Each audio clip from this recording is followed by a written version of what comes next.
un perdón maravilloso y el privilegio de ser llamados hijos de Dios. Y aún, Señor, has enviado al Espíritu Santo, al Consolador, para que nos guíe, nos dirija y nos recuerde todas las cosas que tú dijiste. Nos encomendamos en tus manos para que tú nos hables en esta mañana y, Señor, para que tu palabra pueda llevar el fruto para la que tú la envías. En el nombre de Jesús. Amén. Capítulo 17 de Éxodo.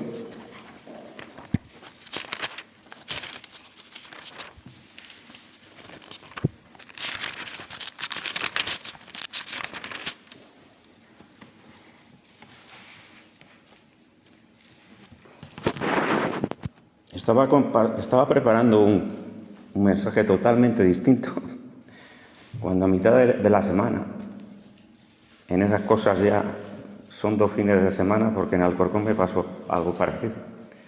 El Señor me guió a otro lugar y a otro mensaje totalmente distinto. Así que si os sorprende, esperad, porque lo bueno de la palabra del Señor es que es útil, perfecta para enseñar, para instruir, para redarguir y para corregir nuestras vidas. Así que Éxodo 17 dice: toda la congregación de los hijos de Israel partió del desierto de Sin por sus jornadas, conforme al mandamiento de Jehová, y acamparon en Refidín. Y no había agua para que el pueblo bebiese, y altercó el pueblo con Moisés, y dijeron: danos agua para que bebamos. Y Moisés les dijo: ¿por qué altercáis conmigo? ¿Por qué tentáis a Jehová? Así que el pueblo tuvo allí sed y murmuró contra Moisés y dijo: ¿por qué nos hiciste subir de Egipto para matarnos de sed a nosotros, a nuestros hijos y a nuestros ganados?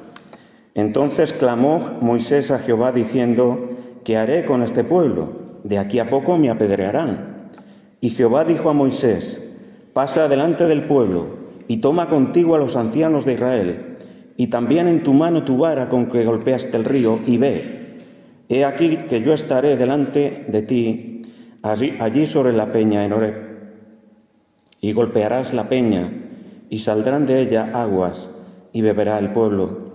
Y Moisés lo hizo así en presencia de los ancianos de Israel, y llamó el nombre de aquel lugar Masá, y Meribá, por la rencilla de los hijos de Israel, y porque tentaron a Jehová, diciendo: ¿está pues Jehová entre nosotros o no? Entonces vino Amalec y peleó contra Israel en Refidín. Y dijo Moisés a Josué: escógenos varones y sal a pelear contra Amalec. Mañana yo estaré sobre la cumbre del collado y la vara de Dios en mi mano. E hizo Josué como le dijo Moisés, peleando contra Amalec, y Moisés y Aarón y Hur subieron a la cumbre del collado.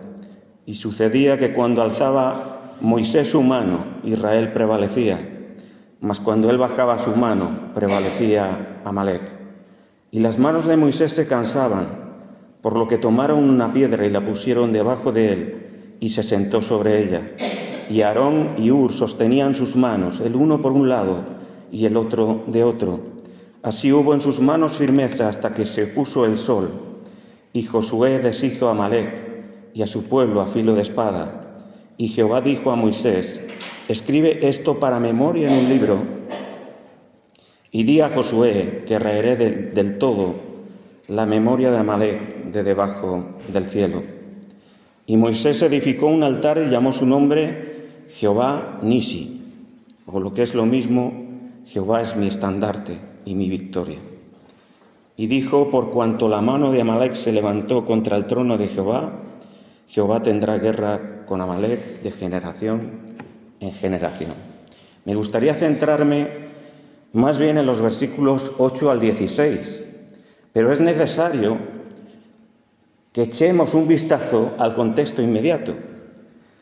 Y lo que vemos allí es que toda la congregación, todo el pueblo, con esa gran cantidad de personas, se volvía a mover en una jornada más de camino.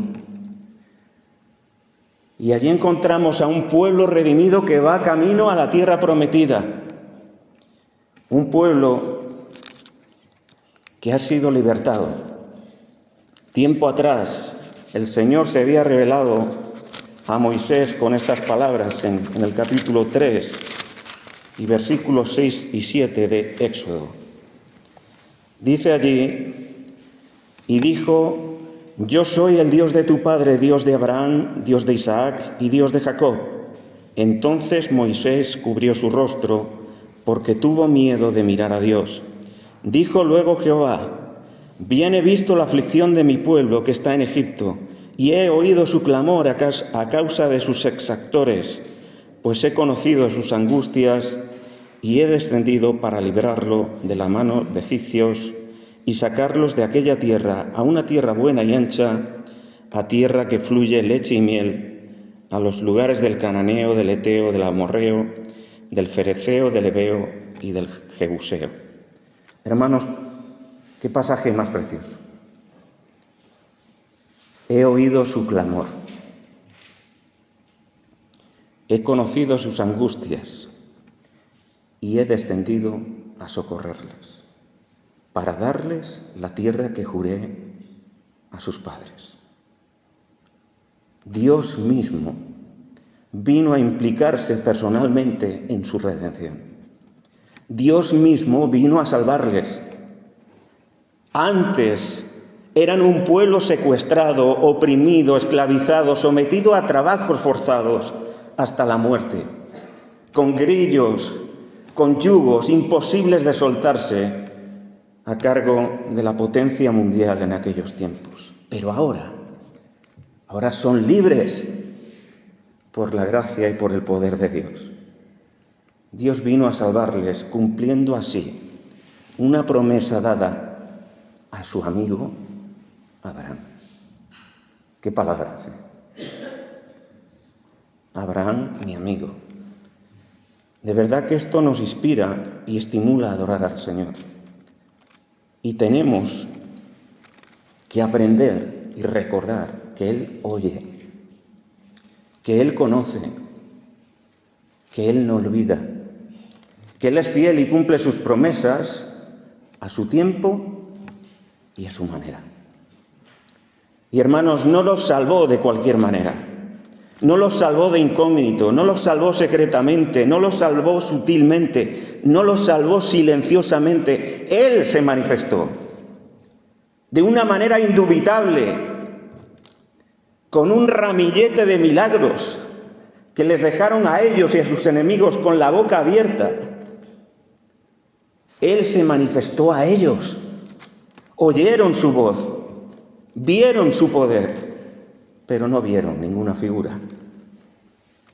Hoy, hermanos, nosotros podemos unirnos a este mismo asombro, a este reconocimiento de gratitud, de adoración, porque antes estábamos también en esclavitud, bajo el poder y el engaño del pecado, bajo el poder y el engaño de Satanás, viviendo vidas vacías, vanas, yendo hacia la autodestrucción. Pero ahora somos el pueblo de Dios. Antes esclavos, pero ahora libres por la gracia y por el poder de Dios. Y lo somos, hermanos, porque el Señor descendió. Con toda la profundidad que esta palabra tiene.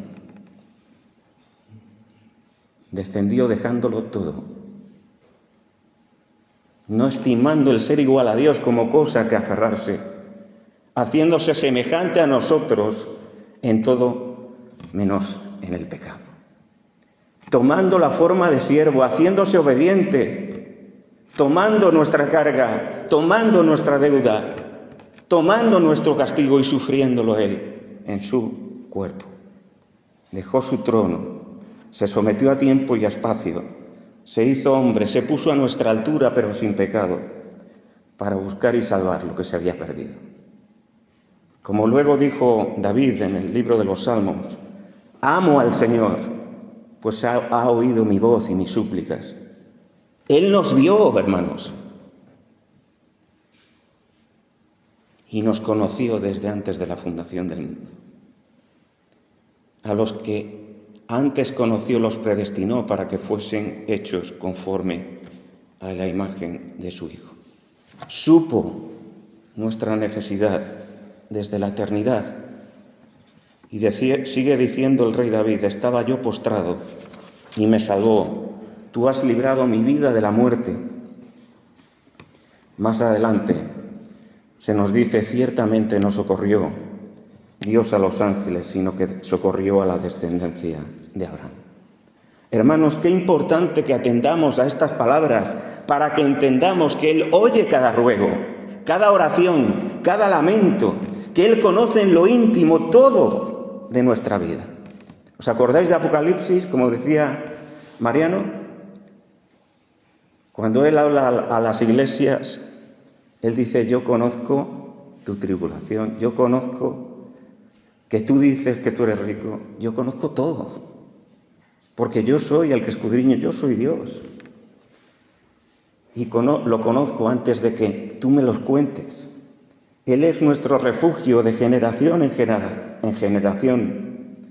Pero como os dije antes, y teniendo en cuenta el texto que tenemos delante, Él cumple sus promesas a su tiempo y a su manera. Nada acabó tras la noche de la Pascua, nada acabó cuando Dios dividió el Mar Rojo para que pasasen en seco su pueblo y para librarlo del ejército egipcio que les seguía. Ese viaje de peregrinación sería paso a paso y al ritmo que marcaría el Señor. Dios se había comprometido con ese pueblo a meterles en aquella buena tierra. Nosotros, hermanos, por lo menos yo, muy a menudo olvidamos que estamos de paso. Estamos también en un éxodo, en una peregrinación a la casa del Padre. Y esta peregrinación incluye muchas jornadas. Y de la misma manera que el Señor tenía con Israel, con nosotros también tiene propósitos. Nada acaba con nuestra conversión. El Señor nos llevó al cielo a la mañana siguiente de convertirnos, porque hoy la obra de Cristo continúa y somos parte fundamental de ella. Dice un eminente creyente, hablando del periplo de Israel por el desierto: bastó una noche para sacarles geográficamente de Egipto, pero fueron necesarios 40 años para sacar a Egipto de su corazón.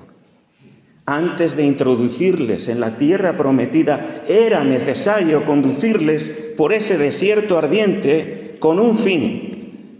Y vamos a leer este fin en Deuteronomio capítulo 8 y versículo 2.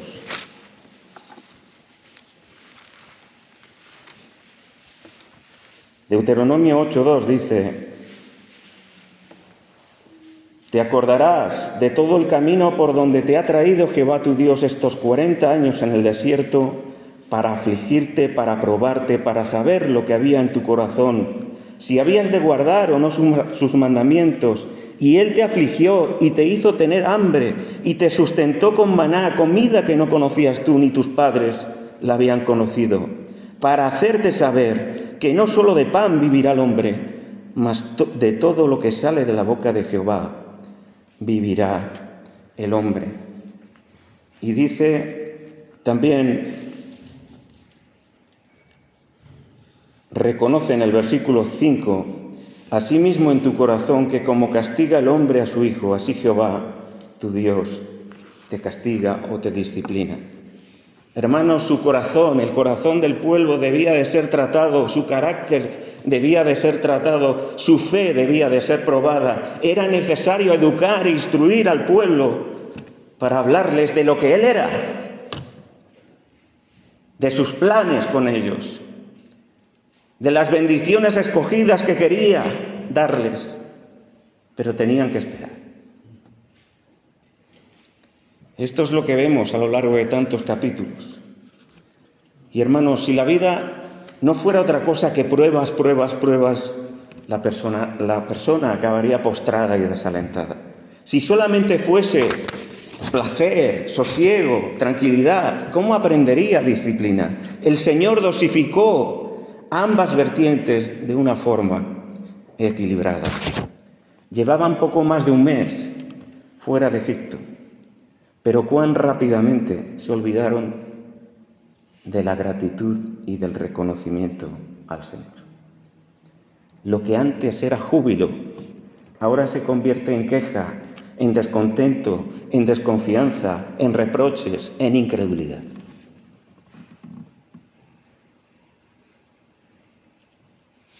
No era en sí la necesidad que tenían, sino el cómo la reclamaron, la forma de hacerlo.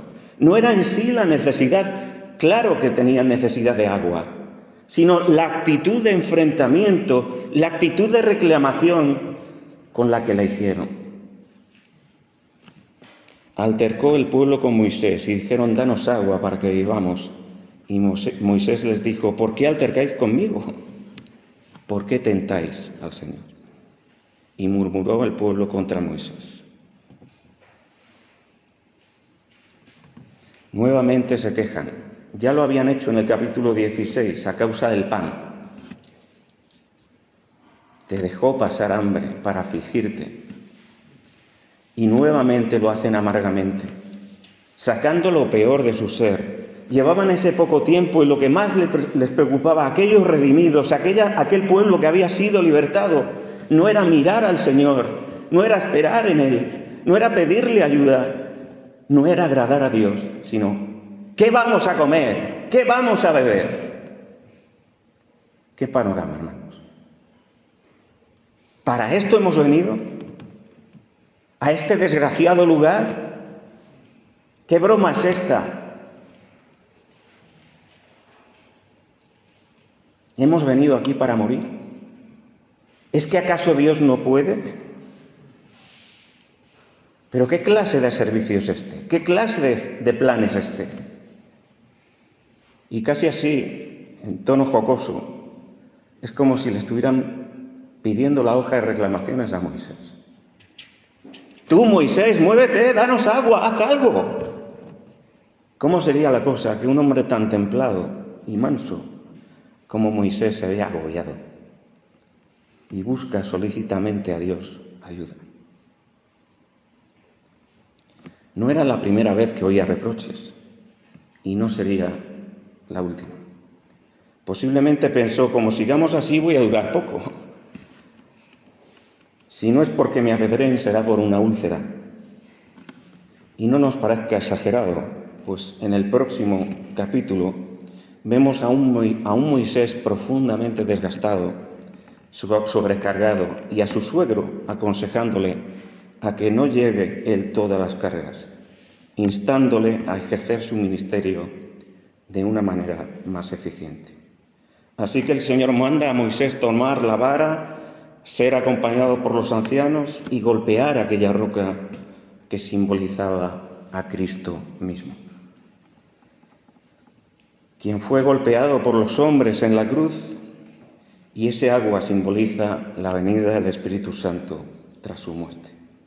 El Señor era la fuente de toda bendición para Israel, nuestro proveedor, nuestro sustentador, el que sacia nuestra alma. Pero aquel lugar se conoció no por quedar extasiados por la bondad del Señor, sino por dos nombres: Masá, que significa prueba, y Meribá, rencilla hacia Dios y hacia los que le conducían. Y es en este momento cuando quiero centrarme en los versículos 8 al 16. Queridos hermanos, a veces tenemos que hacer un parón. Tenemos que recapacitar dónde estamos. Tenemos que saber de dónde partimos. Ahora conocemos cuál era la situación, las circunstancias, la actitud del Espíritu que se movía en el corazón del pueblo de Dios en esa ocasión.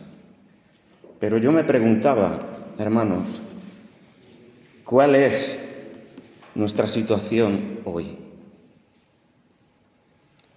En aquel caso, en el caso del pueblo de Israel, La situación del pueblo es que había pecado, murmuración, ingratitud, desconfianza, incredulidad frente a Dios, frente a su palabra, inmadurez, desunión, relaciones maltrechas hacia el liderazgo y desgaste, cansancio. Habían perdido el norte. Hermanos, ¿cómo están nuestras vidas? ¿Cuál es nuestra situación después del COVID? Después de este tsunami que ha removido todo el mundo, no un país, todo el mundo.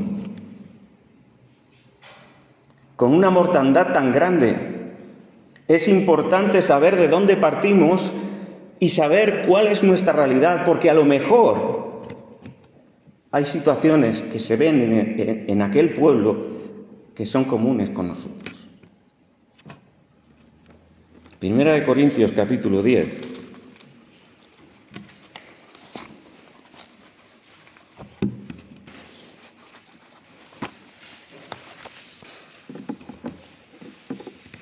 Y versículo 11, dice allí el apóstol Pablo, precisamente refiriéndose a eventos como el que estamos meditando, y estas cosas les acontecieron como ejemplo y están escritas para amonestarnos a nosotros, a quienes han alcanzado los fines de los siglos.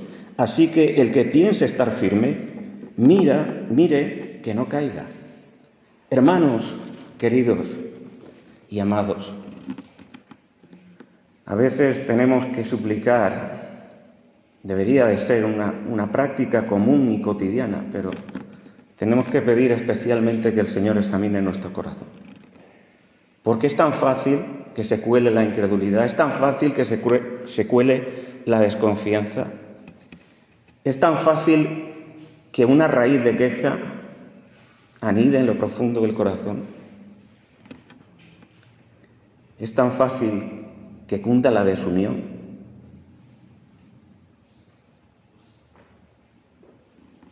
Hermanos, cuando todo eso se evidenciaba en el pueblo de Dios, en ese momento difícil ocurrió algo inesperado. Cuando no estaban preparados, sin preaviso, el enemigo atacó y lo hizo de la forma más vil y dañina. Pilló a todos desprevenidos. El que perpetró el ataque es Amalek. Fue Amalek, un nieto y descendiente, por tanto, de Saúl.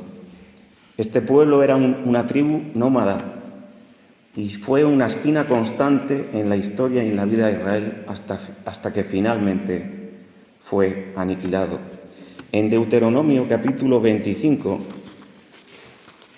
Moisés nos da más detalles de lo que ocurrió en aquella ocasión. Capítulo 25 y versículos 17 al 19.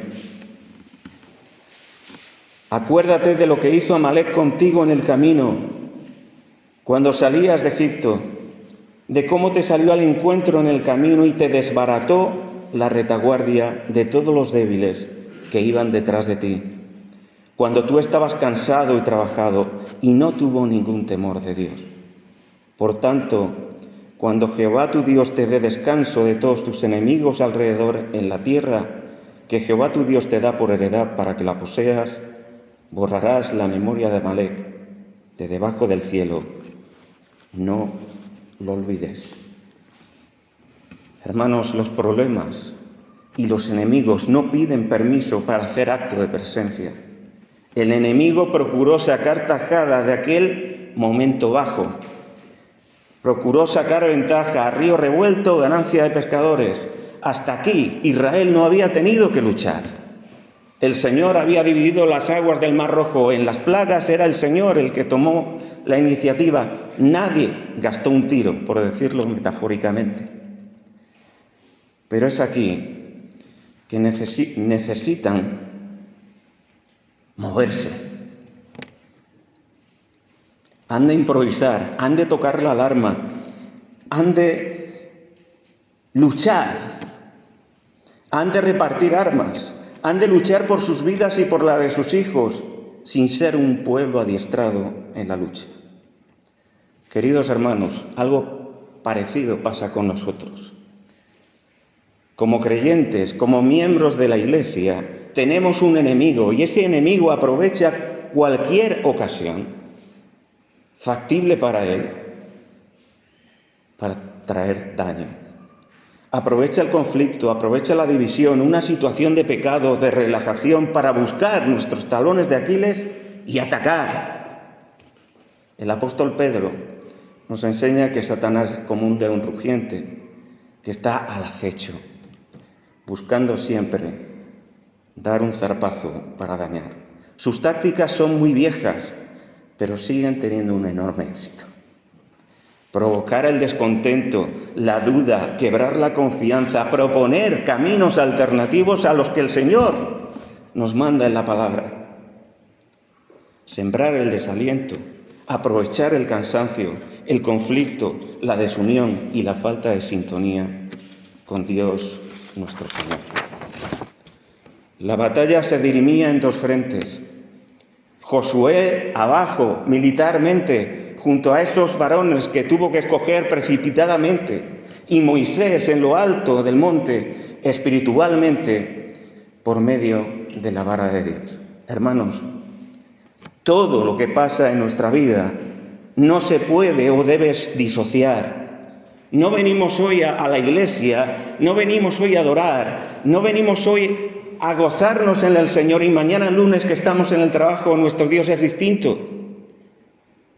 El santuario está aquí. Dios va con nosotros.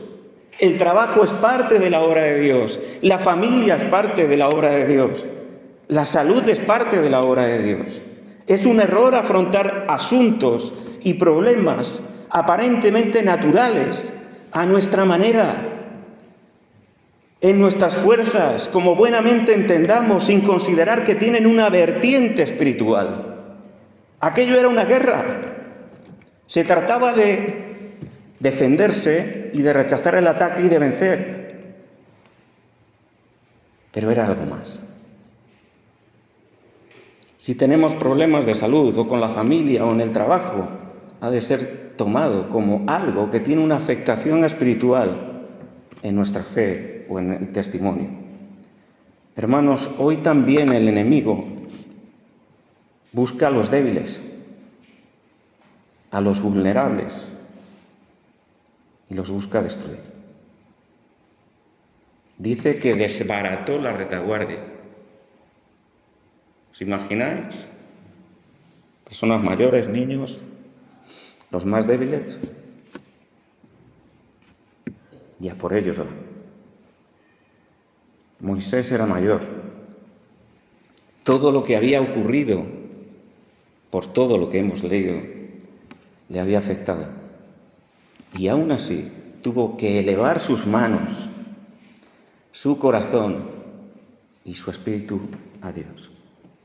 Moisés era un hombre de Dios, de la cabeza a los pies, pero él sabía que la victoria no dependía enteramente de la valentía y de la buena voluntad de Josué y de los que estaban ahí batiéndose el cobre. Necesitaban la ayuda divina. Así que la batalla se prolongó y las manos de Moisés se cansaron. Puede ser una tontería, pero os digo que hagáis la prueba para estar así un buen rato con los brazos, da igual que seamos mayores o que seamos de mediana edad o que seamos jóvenes, y veréis cómo cuando lleváis un rato los músculos están diciendo baja, baja.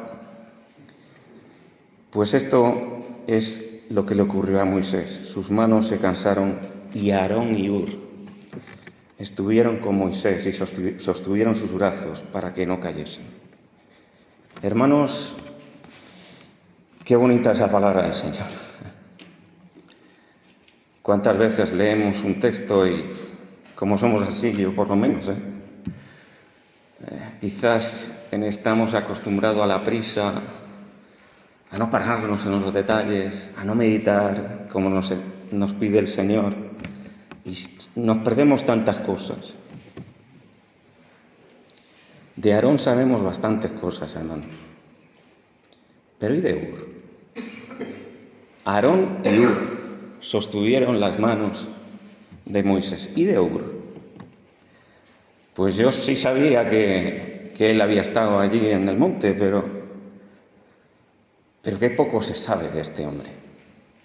Según una tradición judía, él era el esposo de María, la hermana de Moisés, pero como toda tradición, no es algo seguro, no podemos darlo como algo seguro. Hur es un desconocido que sale de las sombras para poder volver a las sombras casi inmediatamente después. Hur es alguien que disfruta y se muestra dichoso ocupando un lugar secundario en la obra. Aparece cuando es necesario, pero vuelve a su lugar con la misma naturalidad y normalidad cuando lo terminó. No era el gran líder como Moisés, no era el sumo sacerdote como lo era Aarón, no era Josué, el guerrero valiente, líder militar. No lo era. Podemos pensar que los héroes de esta historia son los líderes visibles, que libran la batalla en uno y en otro frente. Pero la realidad es que la labor aparentemente poco importante de aquellas personas que están sujetando los brazos de Moisés fue decisiva. Y hermanos, hay una traslación de esta verdad a nuestra realidad. Y es que hay hermanos. Hablabais de una hermana que se llama Juanita. ¿Cuánta bendición ha traído? Pues seguramente. ¿Cuántos creyentes hay como Hur? Gente en las iglesias que está en segunda o en última línea, trabajando de forma fiel, perseverante y no siendo reconocidos. Los que consiguen el aplauso, la fama, el protagonismo, los que nos ponemos delante de vosotros, los que nos veis. Estamos dando la cara, somos los más conocidos, pero detrás de ellos, detrás de nosotros, hay un número de hermanos, de personas como Hur, cubriendo necesidades y áreas de gran importancia. Hermanos, os llamo la atención. Hemos estado del 1 al 7 viendo las circunstancias y las condiciones del pueblo. Y ahora estamos meditando en los versículos 8 al 16. ¿Sabéis qué efectos tuvo este ataque? Que el pueblo dejó de mirarse a sí mismo. Que de estar desunidos, todos se juntaron como un solo hombre. Que de estar quejándose, se implicaron y ocupó cada uno su lugar. Que de una actitud de egoísmo, de infantilidad, de queja, pasaron a un espíritu de sacrificio. Que de una actitud de incredulidad, esperaron, confiaron y lucharon, amparándose en la gracia del Señor. De un estado de incredulidad pasaron a una actitud de fe y de determinación. Tuvieron conciencia de ser pueblo, tuvieron y recuperaron su identidad, por lo menos temporalmente. Y aquella pregunta, ¿está pues Jehová entre nosotros o no? En el versículo 7 quedó en el pasado. Porque ahora veían cuán vulnerables eran todos ellos y que si el Señor no les ayudaba, de allí no salían ni lograrían la victoria. Hermanos, hay un innumerable número de personas que hoy oran, ayunan y llevan toda la carga, de tal manera que los que están en primera línea puedan hacer su trabajo. Gente que ora, que busca el rostro del Señor y que por medio de estas oraciones levantan las manos de los que están cansados en el ministerio. Y hermanos,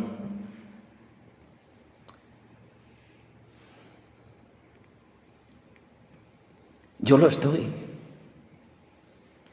Este verano me ha venido muy bien, lo hablaba con Mariano, porque a veces necesitamos ponernos delante de nuestro capitán general y decir: Señor, no puedo más. No sé. ¿Cómo hacer reaccionar a mis hermanos? No sé cómo cambiar más mi vida. Te necesito, Señor. En el silencio. Porque ahí está la fuente del poder. Allí hay gracia y oportuno socorro. Allí está la luz. Allí nuestras dudas cesan. Allí está la restauración. Pero estoy convencido de que muchos hermanos míos están en la retaguardia, velando por mí. Y lo hacen fielmente. Un versículo que me encanta, lo recordaba este viernes también en la reunión de oraciones, cuando dice el Señor: Simón, Simón, Satanás os ha pedido para zarandearos como a trigo, pero yo he rogado por ti para que tu fe no falte. Él es el que multiplica las fuerzas. Él es el que aviva la fe. Él es el que nos levanta de un estado de cansancio, de hundimiento, de postración, de debilidad. Es un hombre que sabe que es Dios quien realmente da la victoria. El mundo quizás nunca sabrá los nombres de hermanos que se encierran en su cuarto de oración para velar por los ancianos, por los pastores y por la marcha de la Iglesia. Pero esa batalla, si alguna vez se gana, será ganada por estos santos y santas de Dios que ganan la victoria precisamente en la cámara secreta. Hermanos, ¿sabéis cómo el Señor ayudó a Moisés en ese momento de debilidad? Mandando a Aarón y a Hur a que subieran con él al monte. Sabía que necesitaban su ayuda, la ayuda del Señor, pero también ayuda humana. Y nosotros también la necesitamos. Nosotros tenemos que reagruparnos.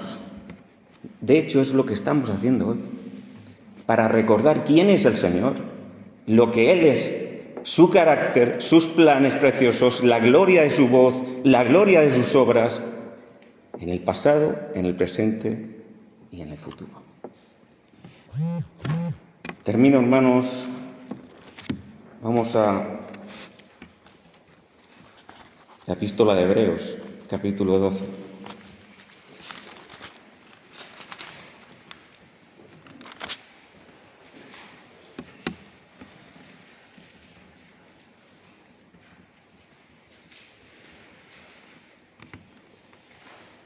Y dice allí: por tanto, nosotros también, teniendo en derredor nuestro tan grande nube de testigos, despojémonos de todo peso y del pecado que nos asedia, y corramos con paciencia la carrera que tenemos por delante, puestos los ojos en Jesús, el autor y consumador de la fe, el cual por el gozo puesto delante de él sufrió la cruz, menospreciando lo oprobio, y se sentó a la diestra del trono de Dios. Considerad aquel que sufrió tal contradicción de pecadores contra sí mismo, para que vuestro ánimo no se canse hasta desmayar, porque aún no habéis resistido hasta la sangre, combatiendo contra el pecado, y habéis ya olvidado la exhortación que como a hijos se os dirige: hijo mío, no menosprecies la disciplina del Señor, ni desmayes cuando eres reprendido por Él. Porque el Señor al que ama disciplina y azota a todo el que recibe por hijo. Si soportáis la disciplina, Dios os trata como a hijos.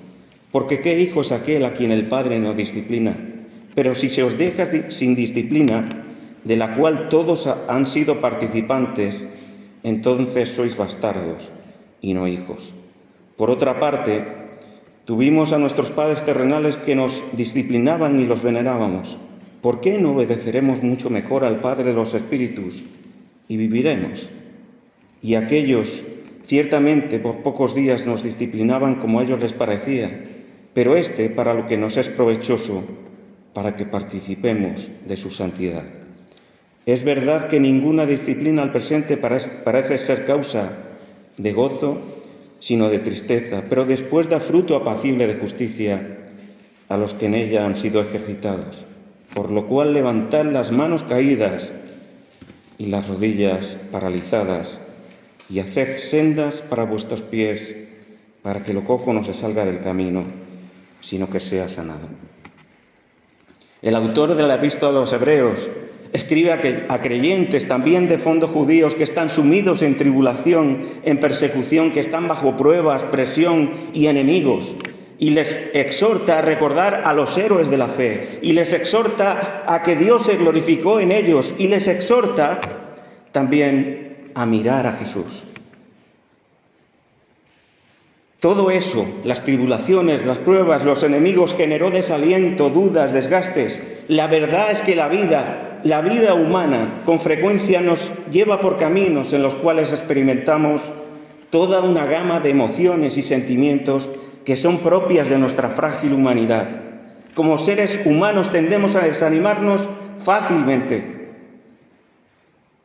Pero el problema no está en experimentar estos sentimientos, hermanos. La complicación radica en la tendencia a dejar que nuestros sentimientos sean las que gobiernen nuestra vida. Es precisamente por eso por los que muchas veces como creyentes sucumbimos cuando cedemos frente a los sentimientos de abatimiento, de angustia, de tristeza, de desánimo, y esto nos lleva a abandonar la oración, el congregarnos y la devoción al Señor. El enemigo busca esto. Esta es su estrategia. Esto es lo que él quiere, alejarnos del Señor, que bajemos los brazos, que nos olvidemos de nuestro llamado y de nuestra responsabilidad como pueblo de Dios. Nos exhorta a permanecer en Él y en su palabra, a perseverar, a someternos, a confiar en Él, a unirnos, a implicarnos, a tomar nuestro lugar. Hermanos, el Señor nos insta en este pasaje a desprendernos del peso del pecado, a correr con paciencia la carrera, a poner en Él nuestra mirada y nuestra confianza en el Señor, a que consideremos a aquel que sufrió hasta la sangre para salvarnos, a aceptar la disciplina, pues la vida de un hijo ha de ir cubriendo etapas igual que el pueblo de Israel, y en cada una de ellas se va añadiendo una mayor necesidad de atención, de instrucción y de exigencia para alcanzar la madurez óptima. El Señor nos exhorta a volvernos a Él. En medio de la lucha, de la oposición, del desaliento, del desgaste, nos exhorta a fortalecer las manos cansadas y a firmar las rodillas debilitadas en su presencia, a ser fortalecidos con el poder de su fuerza. Hermanos, quizás el Señor nos llame a respaldar, a alentar o a sostener a un hermano que está débil o desanimado. Sea cual sea la misión que el Señor nos dé, estemos en el centro de su voluntad. Por último, Dios nos insta a poner nuestra mirada en la esperanza, porque Él volverá por nosotros y allí nuestra redención y nuestra victoria será completa al reunirnos con Él en la casa del Padre. Jehová es mi estandarte, Dios con nosotros y Dios por nosotros. Que Dios bendiga vuestras vidas y que Dios bendiga esta iglesia. Me gustaría despedirme con una canción que creo que en parte va con el espíritu de lo que os he compartido en esta mañana. Así que espero después que el Señor nos bendiga también con esta canción.